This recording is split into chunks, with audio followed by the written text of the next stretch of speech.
to propose legislation for what we call small claims.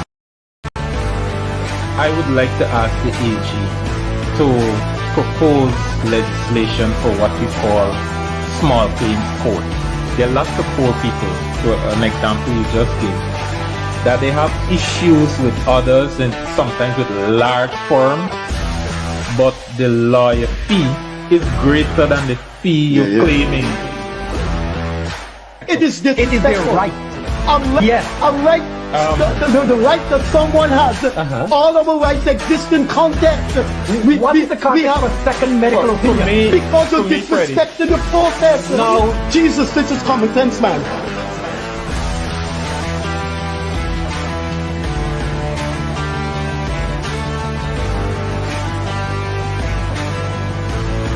Any situation which you see in the group, you're just dealing with Afro-Guyanese issues. Pleasant Monday evening to you. This is the Freddie Kissoon Show, and our topic is something that concerns not a section of the world, not some countries of the world, but the entire world. Because right now in Guyana, we are seeing the effects of it on prices for everything. Everything that we import, the prices have gone up. We are talking about the Iranian United States / Israel conflict in the Middle East. We're talking about the war in Iran. Our guest this evening is someone who has appeared 3 times on this program, Imam Mazoor Baksh, who resides or presides over the Ahmadiyya Mosque in Brickdam, right opposite the iconic National Insurance Scheme head office. I have a very special place in my heart for the Ahmadiyya Mosque because when it was being built, my 2 in-laws contributed to its existence. On my right is a very interesting character, personality. For 10 months, he stood alone at the corner of Dowden and Washington Road, bringing to the attention of people who pass that section of Georgetown what is going on in Gaza.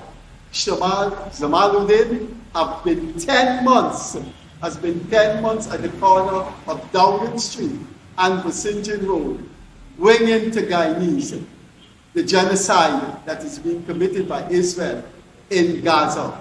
Without further ado, I'll invite Imam Mazoor Baksh to give us his talk on what is going on in Iran, what is happening to Iran. Imam? Bismillahirrahmanirrahim. Thank you very much, Freddie. Indeed, I'm pleased to present my views tonight, this evening on this program. I must say that I'm pained, very much pained, not so much because of what is happening, but because of the neglect, because of the inconsiderate, because of the non-attention from other human beings in this world. I just did a quick search on the number of bombs that were dropped in Iran. 35,000 to 36,000 bombs and other air-delivered munitions within such a short time. Imagine not 35, not 3,500, 35,000, let's take the minimum, were dropped on that country, destroying their bridges, destroying their hospitals, destroying so many civilian targets, and don't talk about their military targets.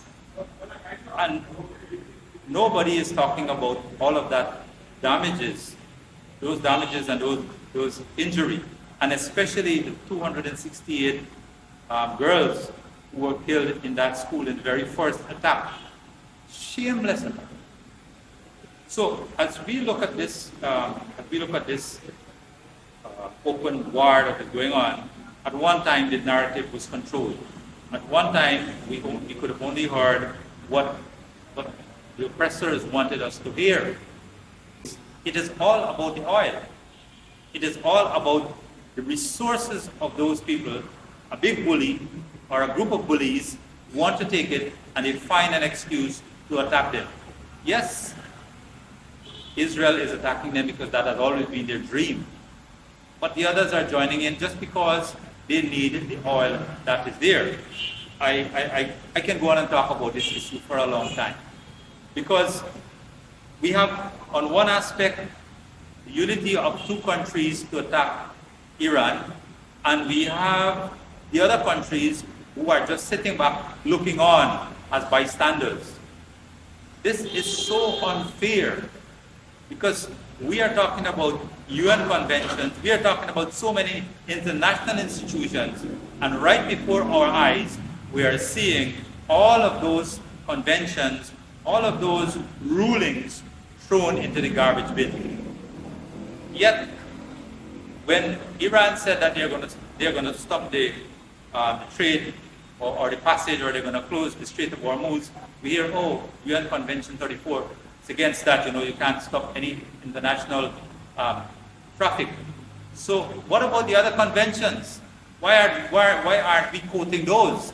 So my little suggestion here is that we need to recognize, not only as individuals, but as a country, Guyana, imagine if not 35,000, if 35 bombs were dropped on Georgetown or in Guyana from Venezuela, what would have been our condition? One of the bridges that was damaged, and I don't want to go on to the other countries as yet. Let's talk about the damage to Iran alone. Imagine if our Demerara Harbor Bridge was bombed. Bring that poster for me as we go over to Shamal. Shamal has been a one-man picket at Kissoon and Downing Street. Now this is his new banner that he will be holding from now on. So when you pass Downing and Kissoon Road, you will see this banner. One man will be holding it up. And I know the banner and show you this gentleman, but he wants me to turn it around. We getting this good, operators?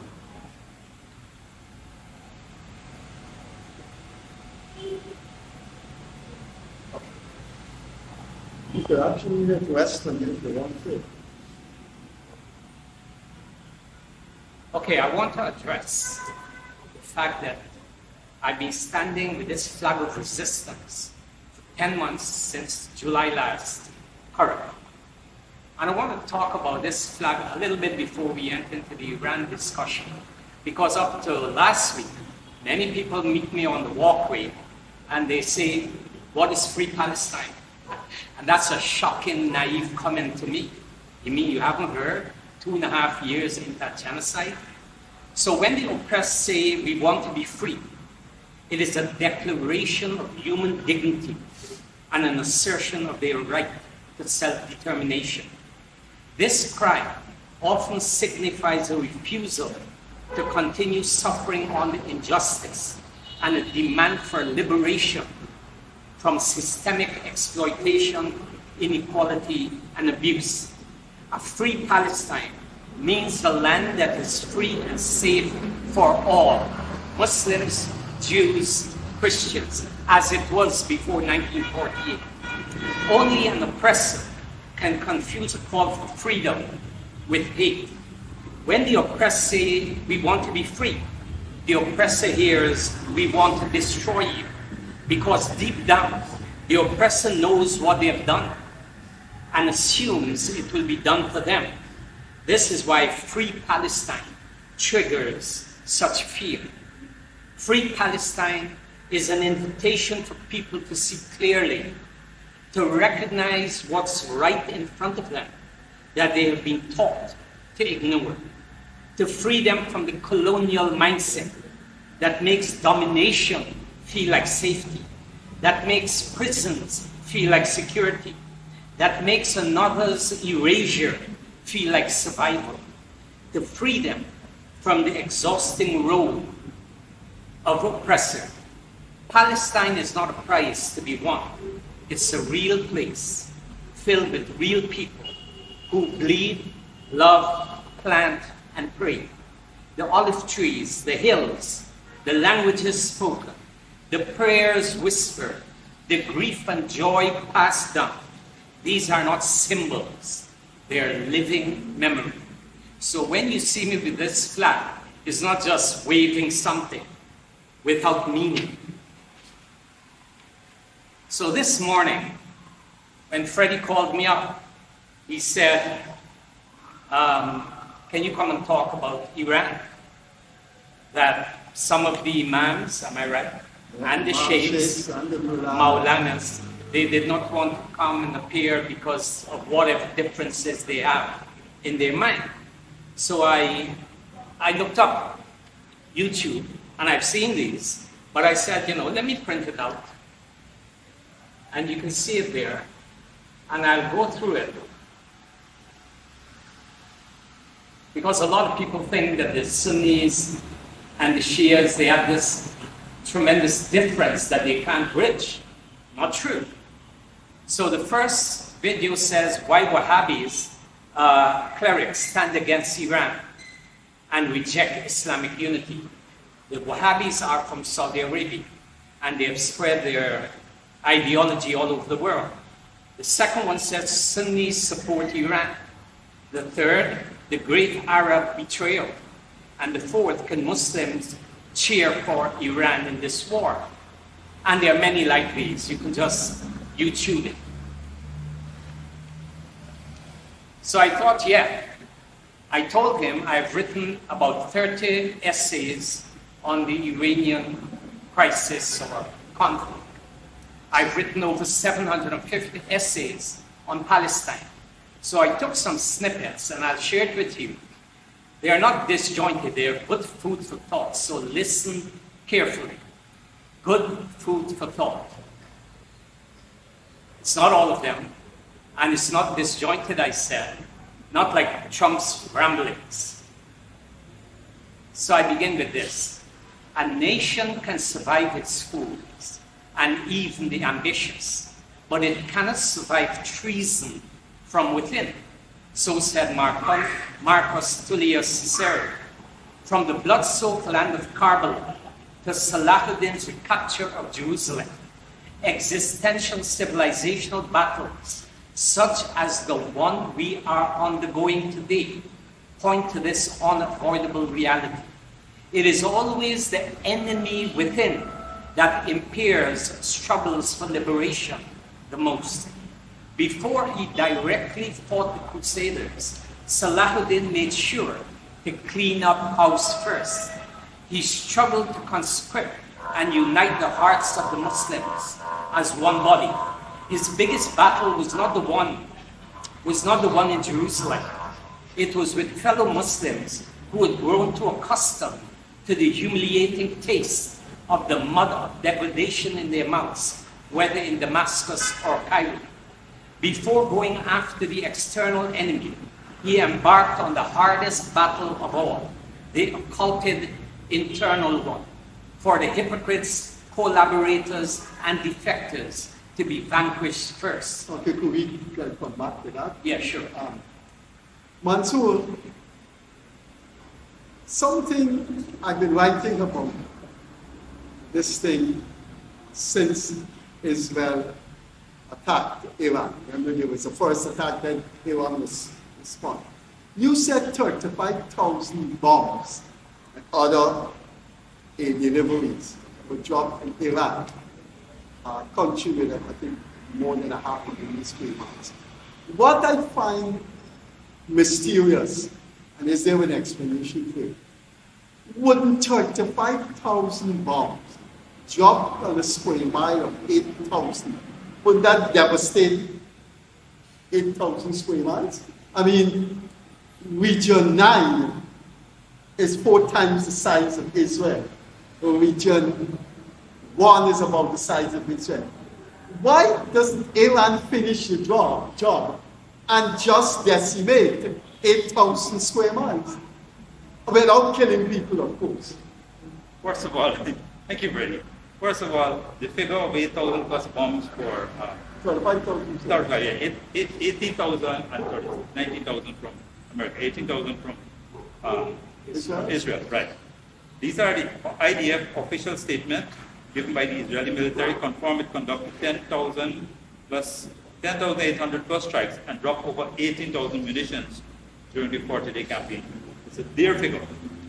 Right? This was reported in the Jerusalem Post, and there are some other names which I don't want to call because I'm not sure how it is pronounced. One is the Dawn News. So the figures that I have provided are figures that AI gives me from the internet. The question is how Iran was able to survive these attacks. I want to say that Iran was involved in an 8-year conflict with Iraq, right? And America was fighting proxy war with Iran using Iraq.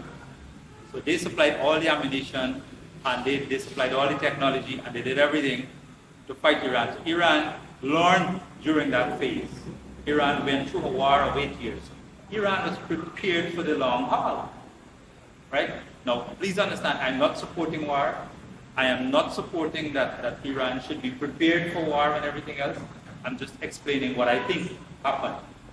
And so, in this case, they have always been preparing for an attack from Israel, as well as how Israel was preparing for an attack from Iran. So there was mutual preparation. So they would have built bunkers, they would have built so many things in preparation for this war. So I'm thinking that even if the war continues for a long time more, and they drop another 36,000 bombs, you will still see Iran surviving. One of the things that you have to realize is that when you kill the family of people, what you have done, you have destroyed their ability to make peace and to reason, like what is happening in Palestine. So when they have destroyed the reason for those people to live, for example, a man and a woman live for their children. When you kill those children, what you're saying to those parents, what you're saying to those people, they have nothing to live for anymore because you have destroyed their homes, you have destroyed their children, you have destroyed everything. So the only thing that America would have achieved and Israel would have achieved from those bombings is they have caused the Iranians to unite, and they have caused them to be more resolved in the fighting. They did not divide and attack their leaders. Did not negotiate properly. No. They supported their leaders. They rallied around their leaders, even though they would have had differences before. So what we saw after the first bomb was dropped, after that school was destroyed, we saw the people coming together behind their leaders saying, we need to oppose, we need to fight what's happening there. But that's only a smoke screen for what went on. That's only, Israel destroyed so many bridges in Lebanon. They destroyed all the bridges that led on one of the rivers. I was only looking at that video 2 minutes ago. They established more than 40 settlements last month, in March 2026 alone, bringing the total to about 100 and something. These are new settlements. They have passed a law in the parliament where they now have the authority to hang anyone who attacked Israel. The world is crying out about, Ukraine. Not only Ukraine, but capital punishment. But Israel now has passed the law to hang the Palestinians. And nobody's saying anything. I mean, I wish they would pass that law in Guyana where we could hang. The law is there, but it doesn't happen. When last was somebody hung in Guyana?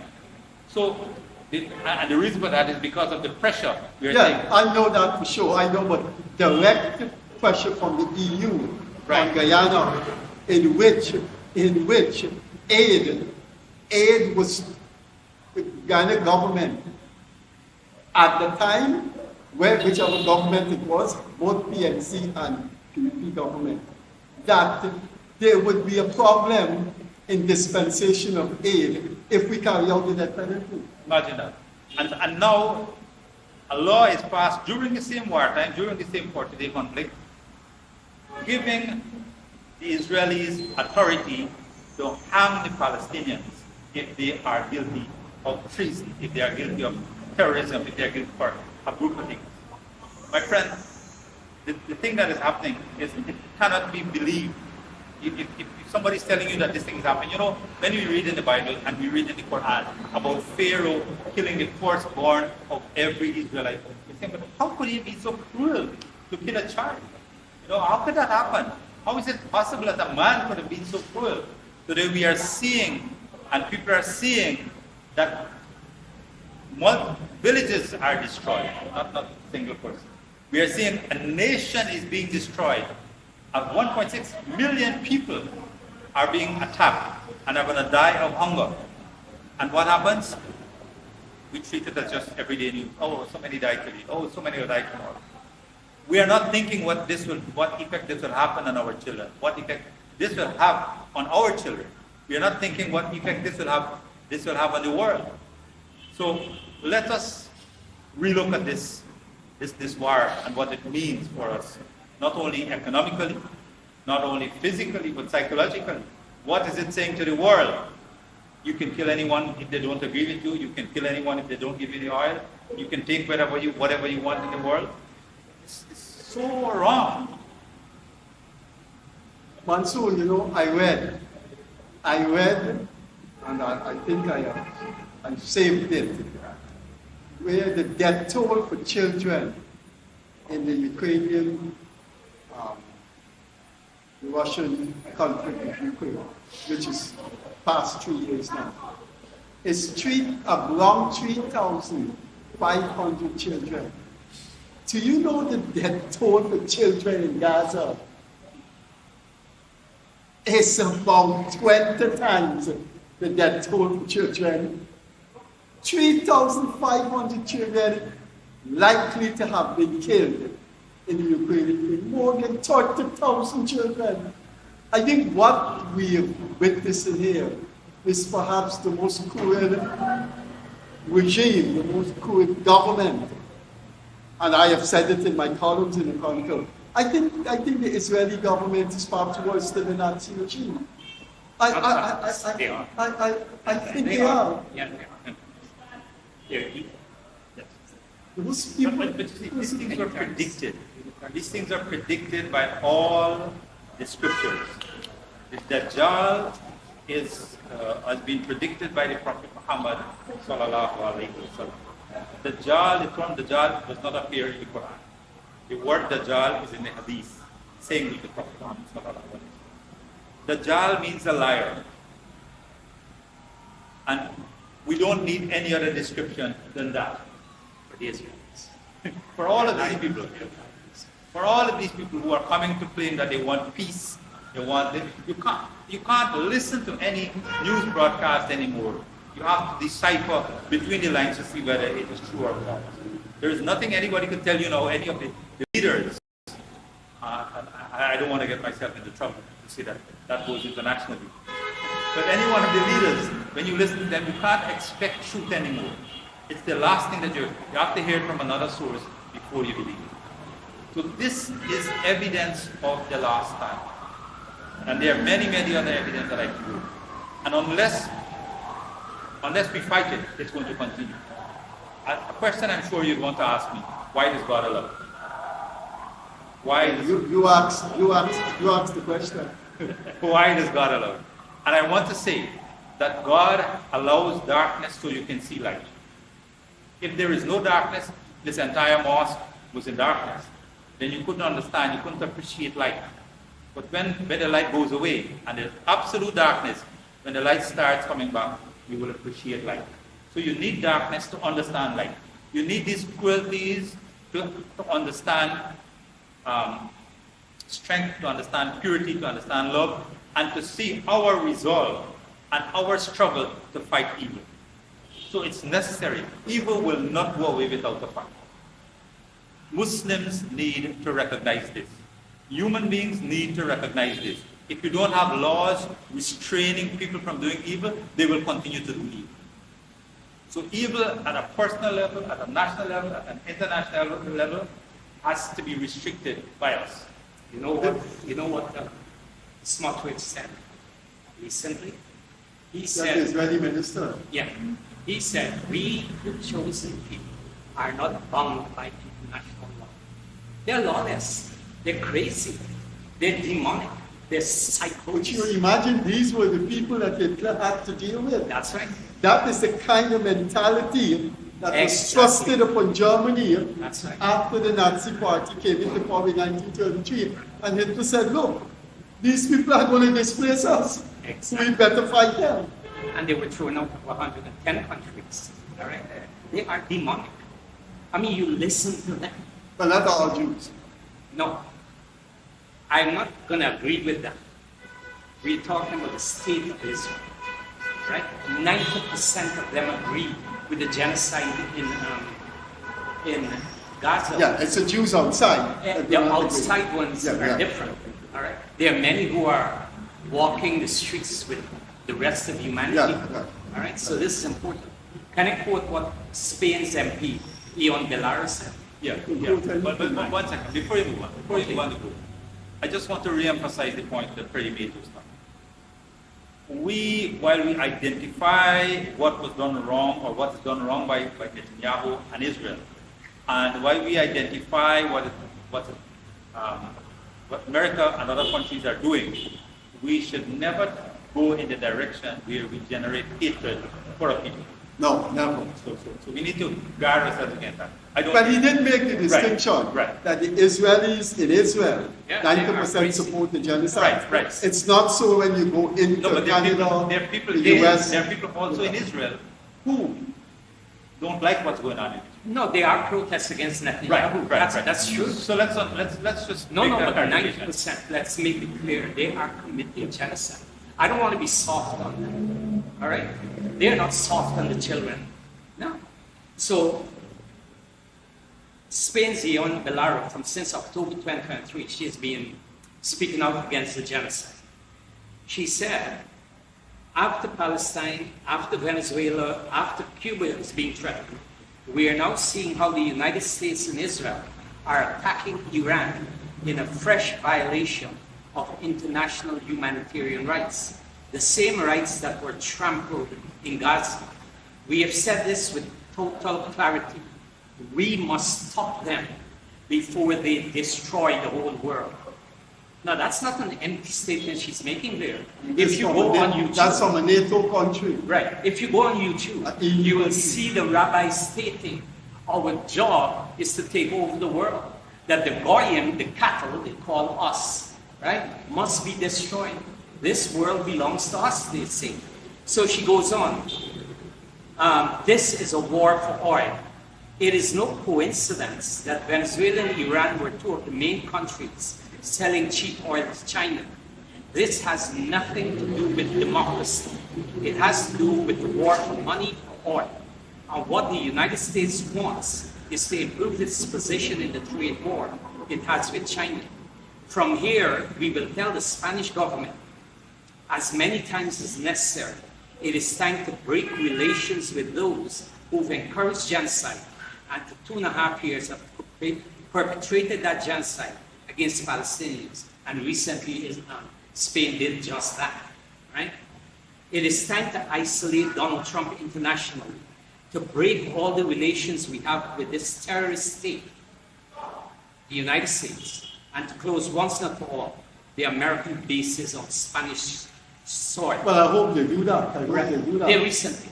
I hope. I mean, Yeah. but one of the things I want to ask both of you, and I'd like to get your take on it, is I extensively look at these podcasts, and Israel has put a good trash in on Israel. It's not coming. It's not Iran. Yeah. Oh, It's okay. not coming out. You have to get. It's not in the Wall Street Journal, the Guardian, No, it will the New be. York Times. These are propaganda. Some serious damage has been done to Israel.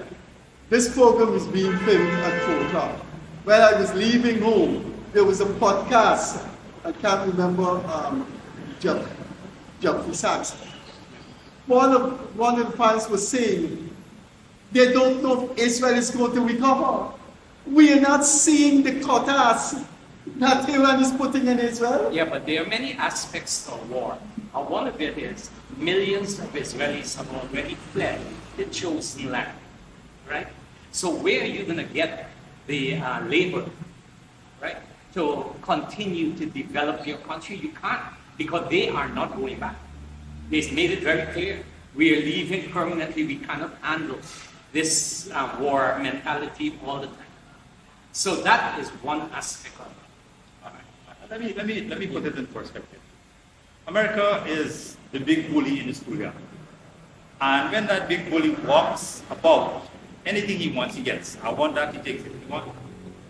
So when one small person stands up to that bully, and stops him, even though the bully may win the fight, he has lost face.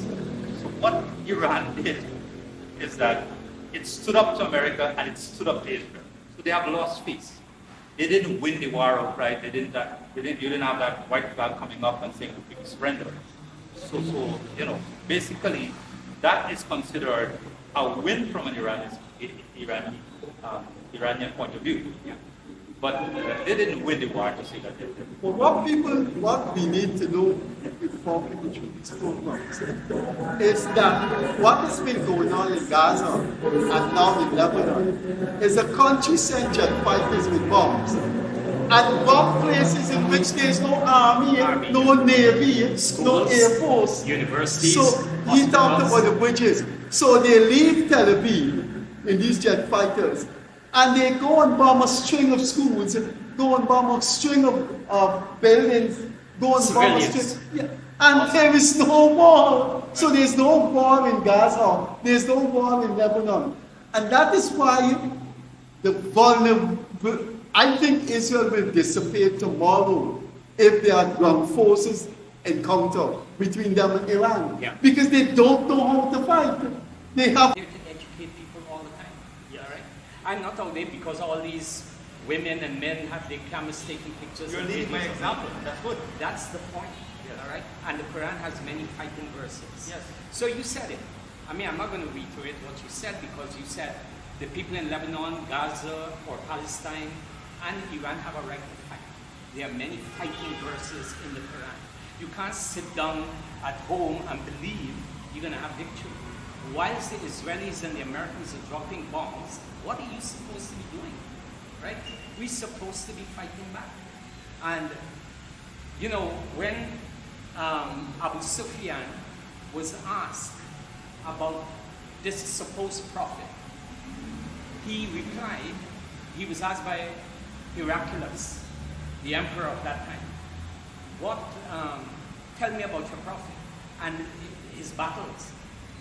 He said, some he wins, some he loses.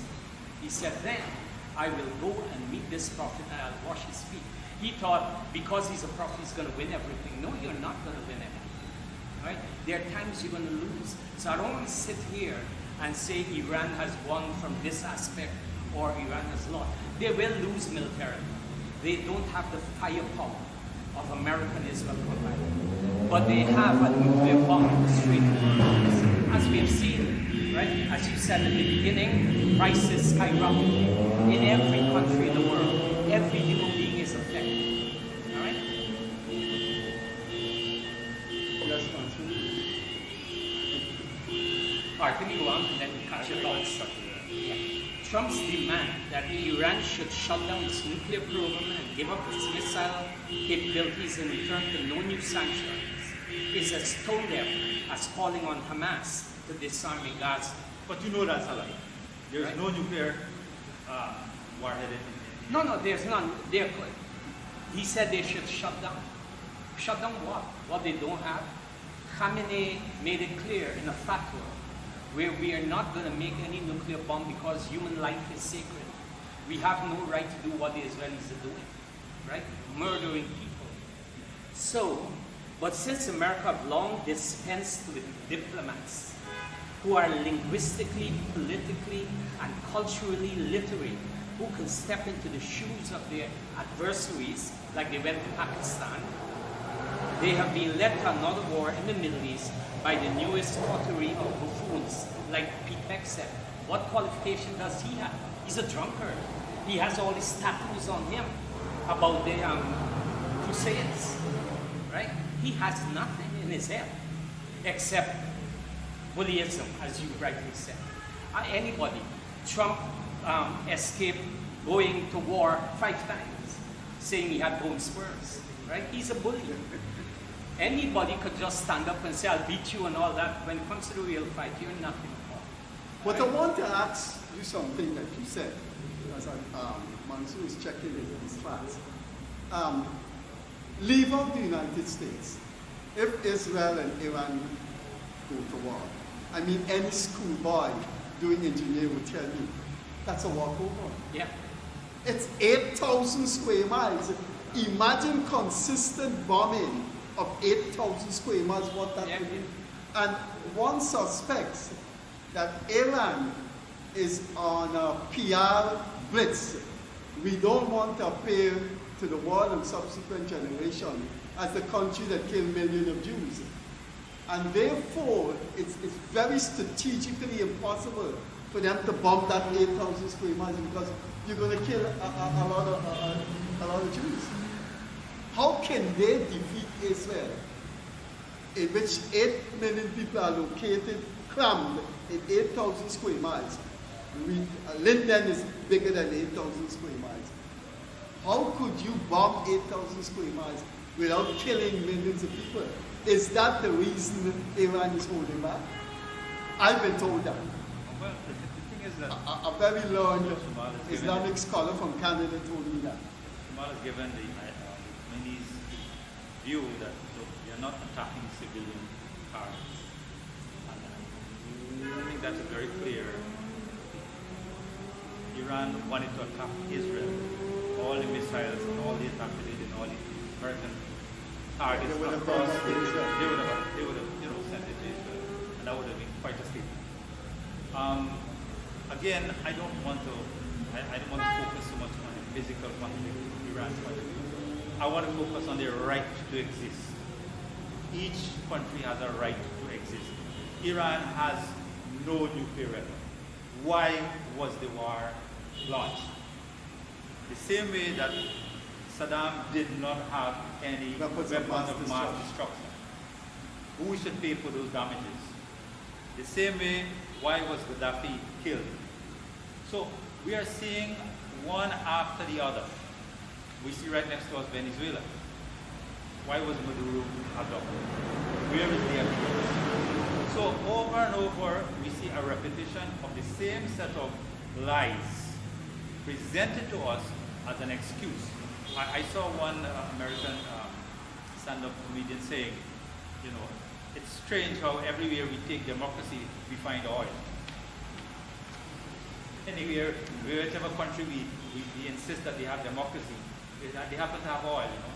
And, America is a blessed nation. So the American comedians, they make all of these cynical and satirical comments. But of course, they're entitled to do it. So let us understand one. What is happening here is planned. It's not by chance they wake up and say, oh, this needs to be done for our preservation. No. There was a plan to attack Iran from day one. This is not that you were thinking, oh, well, Mr. Trump got up one morning and he said it. No. This was a well-established plan. There was a plan involved to do that. How they were going to do it, exactly how they were going to do it, is, of course, military secret. But they always had that intention. No, it's not military secret. The secret is out, the Great Israel Project. right? They want to take over Lebanon, which they've said nobody can go back to the south now. Yes. They have a yellow line in Gaza. That 6,000 square miles is already allocated. Yeah. So the whole thing is the Great Israel Project. For now, but as the rabbi says, the target is the world. If, a young man passed me on the walkway, he said, what we have to do with Palestine. I said, if you stop, I will educate you, all right? And tell you how important Palestine is. I mean, I'm not going to speak from a spiritual viewpoint, which I hold very firmly to, because it was our first direction of prayer. It's from Palestine that the Prophet ascended to the heavens, right? So, people are unaware of how dangerous And you're saying, should we kill the 8 million people? They're not people, they're demons. No, man. No, Shamal, wait a no. moment. No. Wait a Shamal, I moment. have to disassociate myself from that. All right, you could take it off. But I'm saying 90% No, we don't need of to them take it off. said, We just need to disassociate ourselves with it. okay, they are don't agree with saying, right? A baby can be killed. Yeah. What's more crazy than that? Because the baby will grow up to be Hamas. I don't know if Lebanon has Hamas, maybe. No, the they baby will. are Zionists These are the that's Zionists. saying that. But Israel the is a average Zionist. Israeli citizen. No, there's no average. When Yes, I there tell is. you, no, there isn't. When I tell you that 90% of the nation said Gaza should be obliterated, what is that? Would you jump up and say, no? No, they say it. You know it. You watch the podcast. These people are crazy. But let me ask you one question. Yeah. Let me ask you. 90% of the people say that. If there is one person who believes otherwise, 10% of 8 million. Yeah, sure. It's a lot of people. you can't It's say okay. that they all believe it. It's okay. Wait a moment. All right? You read the Quran. Yes. And where God says He has obliterated nations, right? With a single blast. Yes. So that nation didn't have one or two good people, didn't have children. God said that in the Quran. Of course. He's obliterated nations who were disbelievers in His prophets. He asked, why did you kill the prophets? The Jews are known for sawing prophets in half. Right? Am I right? I'm not clear on that. Yeah, it's there in the Quran. You can bring it up. Sawing prophets in half and murdering them and doing all kinds of demonic things. What they did to Mary, slandering her. Right? I don't want to raise my voice. I want to be like Professor Morandi. He speaks with such calm. He's amazing. Right? And he's in the middle of Tehran. So, you know, I was asked in an interview by Bill Joyce a few days ago, do I think Israel has a right to exist? And the answer is no. Israel has no right to exist. No. Wait, No. it never existed before 1948. They Why need should to it? exist in their Wait, own space no, why? and let other people live. No, they were living there. The Jews were living with the Muslims and the Christians before 1948. The reason that place has no peace now is because of Israel's so-called right to exist. They don't want anyone else to live there. But they don't want anyone else, and that is wrong. Right. But the operator So they signal, have no right to exist. the operator no right. signal 2 minutes left. So. Let me just quote this verse from the Quran. Surely, this is chapter 2, verse 62. You familiar with that? 62. Yeah. Let me read. Surely those who believe and those who are Jews and the Christians and the Sabians, whoever believe in Allah and the last day and does Will good, enter into paradise. right, they have their reward with their Lord, and there is no fear for them, nor shall they grieve. I don't have any This problem with verse that. clearly states the Jews Yes. will enter into heaven. I have Jewish friends, you know. How They're can going we to heaven say- with me. how No, but can we say- Israel has no right to exist. Why are you laughing? No, Israel because So said it's a statement. It's what they have done to I Gaza. apologize for that, but I No, can't no. accept that. I can't. No, what they have done to Gaza and those thousands of No, it children, makes your heart beat. Yes. right? How can you have sympathy and empathy for such demons? Right, the person If- who did it are demons, no doubt. Right, so Don't- they but have no not right to 100%. exist. If we talk like that, then there's nothing like 100% anywhere, right? Or 100%. You know, look at the millions of people who went against Trump in the No Kings Day. We gotta right? go. Millions. We gotta go. This has Take been a care. very interesting discussion on the Iranian wall. We had with us Brother Mazoor, the Imam of Ahmadiyya Mosque, and a very unique personality who's been staging a one-man picket in favor of spreading the knowledge of what's going on in Palestine by the Israeli, Shamal Zamaulddin. Thanks for being with us on this very pleasant tropical Monday evening. We will see you on Wednesday evening. Hope you enjoyed the program. Hope you've learned a few things. And hope you will always keep in your heart the right of people to be protected